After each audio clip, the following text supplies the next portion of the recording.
Hello everyone, आज का जो हमारा वीडियो है इसमें हम बात करने वाले हैं यूज़र डिफाइंड एक्सेप्शन इन जावा। तो चलिए स्टार्ट करते हैं विदाउट वेस्टिंग टाइम। तो यहाँ पर मैंने एक क्लास क्रिएट की हुई है यूज़र डिफाइंड EX। सो हमें क्या करना है, यूज़र डिफाइंड एक्सेप्शन क्रिएट करना है। तो हमें अपनी क्लास को क्या बनाना पड़ेगा, एक्सेप्शन बनाना पड़ेगा। तो हम अपनी क्लास को एक एक्सेप्शन क्लास बनाने के लिए क्या करते हैं, एक्सटेंड कर लेंगे किसको, एक्सेप्शन क्लास को, जो कि हमारी एक प्री डिफाइंड क्लास है। तो जो मेरी क्लास है यूजर डिफाइंड एक्स, ये भी अब एक्सेप्शन की तरह बिहेव करेगी जैसे आपकी एक्सेप्शन क्लास बिहेव करती है। यानी कि सारी एक्सेप्शन क्लास की प्रॉपर्टीज यहाँ पर आ जाएंगी एंड बिहेवियर। फाइन। सो अभी बेसिकली मुझे करना क्या है, मुझे कुछ इस टाइप से करना है। मुझे 3 एरे बनाने हैं, ठीक है।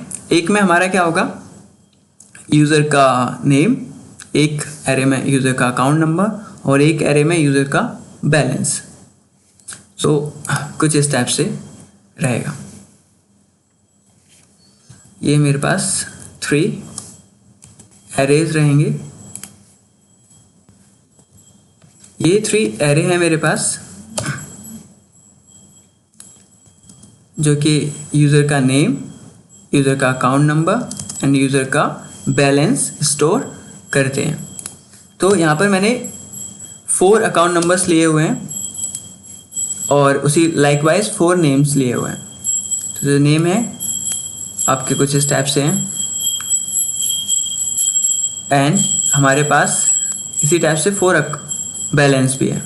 हमारे पास एक एरे है बैलेंस नेम का और उसके अंदर हमारे पास मैंने कुछ बैलेंस स्टोर कराया हुआ है।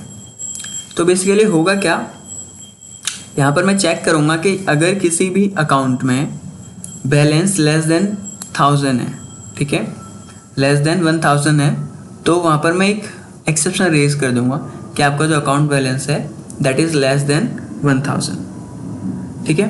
तो देखिए मैं इसके लिए क्या करने वाला हूँ। सबसे पहले हमें क्या करना पड़ेगा, अपने क्लास में एक कंस्ट्रक्टर बनाना पड़ेगा जो कि आपका यूज़र पैरामीटराइज्ड कंस्ट्रक्टर होगा।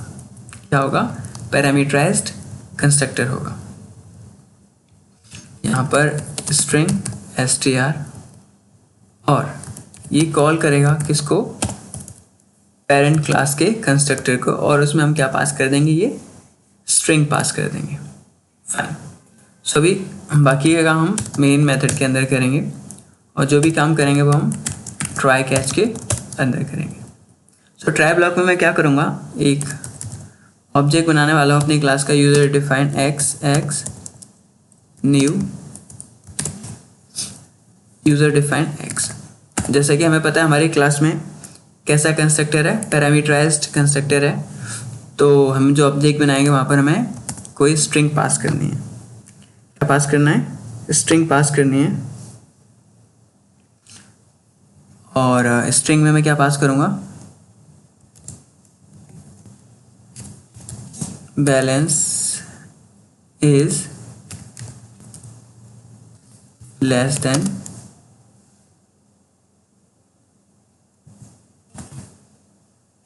1000। जो बैलेंस है वो क्या है, लेस देन है 1000। ये हमने यहाँ पर अपना काम कर लिया है। बट एक मैसेज मैं यहाँ पर प्रिंट कर लेता हूँ इसको प्रॉपरली शो करने के लिए।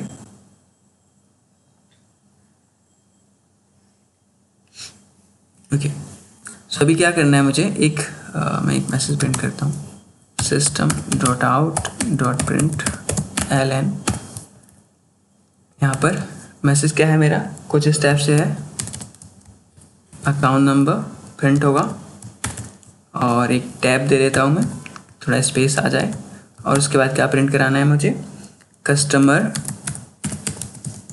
का नेम प्रिंट कराना है। देन अगेन मैं एक टैब दे दूँगा। देन मैं क्या प्रिंट कराऊँगा, बैलेंस प्रिंट करा दूँगा। फाइन, ये काम मैं करा दूँगा। उसके बाद क्या करूँगा, एक मैं थोड़ा सा भी फ़िलहाल के लिए छोटा कर लेता हूँ। एक मैं यहाँ पर क्या करूँगा, एक लूप ले लूँगा। क्या करूँगा, एक फॉर लूप क्रिएट कर लूँगा ताकि मैं अपनी एरे को आइट्रेट करा के बैलेंस को चेक कर सकूँ। So int I is equal to 0 and I should be less than 4 I plus plus, यानी कि मैंने एक लूप चला लिया है 0 से लेस देन 4 तक, यानी कि 3 तक हमारा लूप चलेगा। और अभी मुझे क्या करना है, जो भी हमारी एरेज हैं इनके डेटा को डिस्प्ले कर देना है। तो मेरी एरे क्या है, अकाउंट नंबर आई पास कर देंगे और यहाँ पर अगेन टैब, देन क्या है हमारे पास यूज़र के नेम प्रिंट करा देता हूँ मैं, एंड यहाँ पर ये नहीं आएगा, एंड मैं यहाँ पर अगेन टैब एंड यहाँ पर क्या है उसके बाद बैलेंस एरे, क्या प्रिंट कराना है, बैलेंस एरे। फाइन।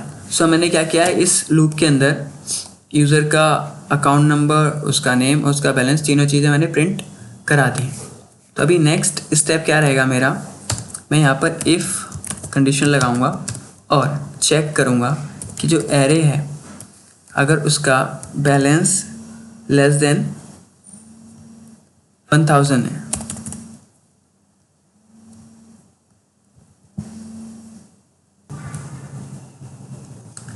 ओके।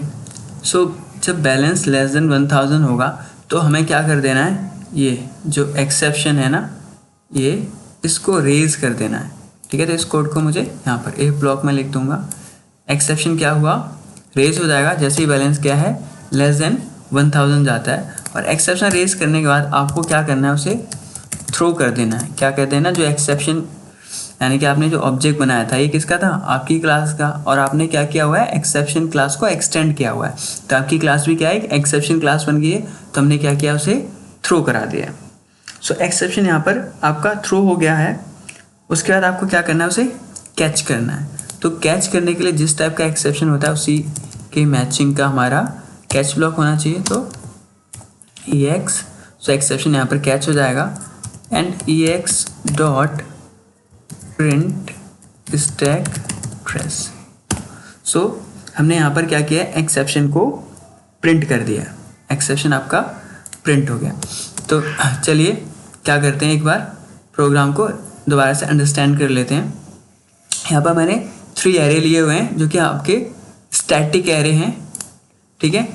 और यहाँ पर हमारे पास 4 फील्ड्स हैं। यहाँ पर एक अकाउंट नंबर है, ठीक है, इसमें 4 फील्ड्स हैं मेरे।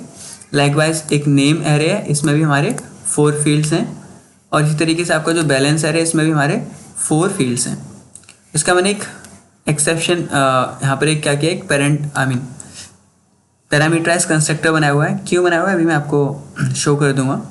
और यहाँ पर मैंने मेन मेथड के अंदर सारा का सारा कोड ट्राई ब्लॉक के अंदर लिखा है। यहाँ पर मैंने एक मैसेज लिख दिया है, एंड देन एक लूप चलाया है। इधर मैंने अपने एरेज को आइट्रेट किया है। देन जैसे लूप चलेगा 0 के लिए, 1 के लिए, 2 के लिए, 3 के लिए, ठीक है। यहाँ पर हम चेक करते रहेंगे बार बार कि जो बैलेंस नाम का एरे है उसके अंदर अगर बैलेंस लेस देन 1000 है तो हम क्या करेंगे, एक एक्सेप्शन रेज कर देंगे और उसे थ्रो कर देंगे, ठीक है। यानी कि एक्सेप्शन क्लास का ऑब्जेक्ट बनाएंगे और उसे थ्रो कर देंगे, यहाँ पर एक्सेप्शन हैंडल हो जाएगा, ठीक है। सो बेसिकली हम यूज़र डिफाइन एक्सेप्शंस का यूज़ इसलिए करते हैं कि जो हमारे एक्सेप्शंस में जो मैसेज प्रिंट होते हैं वो यूज़र अंडरस्टैंडेबल प्रिंट हो जाए, यानी कि उस फॉर्म में प्रिंट हो जो कि जनरल यूज़र्स होते हैं, जो लेमेन्स होते हैं, जिनको कोई टेक्निकल नॉलेज नहीं है, वो अंडरस्टैंड कर सकें। तो चलिए इसे एक बार रन करते हैं। कंपाइल, प्रोग्राम कंपाइल हो गया एंड देन रन। सो देखिए account number, customer and balance, ठीक है। सो यहाँ पर ये अकाउंट नंबर्स प्रिंट है हमारे और ये बैलेंस प्रिंट है, और ये हमारे कस्टमर का नेम और ये बैलेंस।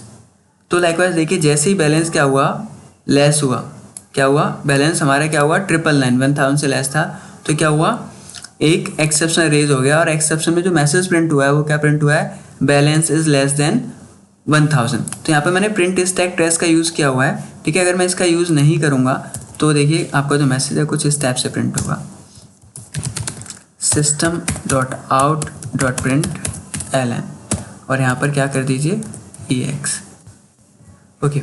सो अभी आप देखेंगे यहाँ पर पहले क्या प्रिंट हुआ था, ये लाइन नंबर भी बता रहा था कि किस लाइन में आपका एक्सेप्शन रेज हुआ है। मैंने यहाँ पर थोड़ा सा चेंज किया कोड में, प्रिंट स्टैक टेस्ट की जगह पे मैंने SOP यूज़ किया है। तो देखिए अभी क्या होगा, मैं अगर अगेन प्रोग्राम को कंपाइल एंड रन करूँ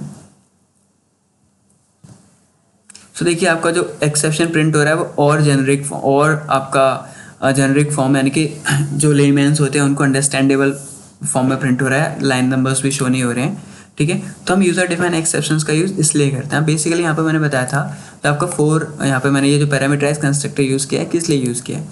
देखिए अगर मैं इसको क्या कर दूँ, कमेंट कर दूँ तो क्या होगा, अगर मैं इसको कमेंट कर दूँ तो क्या होगा, कंपाइल एंड रन।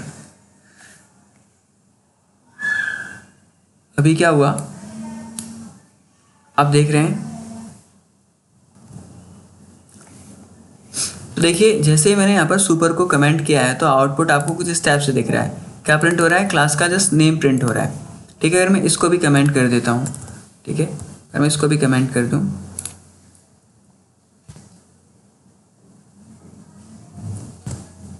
तो आपको वो भी नहीं मिलेगा। सो बेसिकली क्या है, यहाँ पर जो हम सुपर यूज़ कर रहे हैं इससे हम क्या कर रहे हैं, हमारी जो पेरेंट क्लास है, पेरेंट क्लास कौन सी है, एक्सेप्शन क्लास है। तो हमारी एक्सेप्शन क्लास के अंदर लॉजिक लिखा हुआ है एक्सेप्शन को प्रिंट करने का, तो हम उस लॉजिक का यूज़ कर रहे हैं और उस लॉजिक में अपनी जो स्ट्रिंग है, कौन सी स्ट्रिंग है, बैलेंस इज लेस, ये हम पास कर रहे हैं और वो जो लॉजिक है वो प्रिंट करके दे रहा है हमें क्या, एक्सेप्शन, ठीक है। सो बेसिकली हम पेरेंट क्लास का जो लॉजिक है एक्सेप्शन प्रिंट करने का उसको यहाँ से कॉल कर रहे हैं आइकन से और उसका हम यूज़ कर रहे हैं यहाँ से सुपर का यूज़ करके, यानी कि उसको कॉल कर रहे हैं और वो हमारा क्या कर रहा है, एक्सेप्शन को प्रिंट करने का काम कर रहा है। सो देखिए मैं रीरन कर देता हूँ,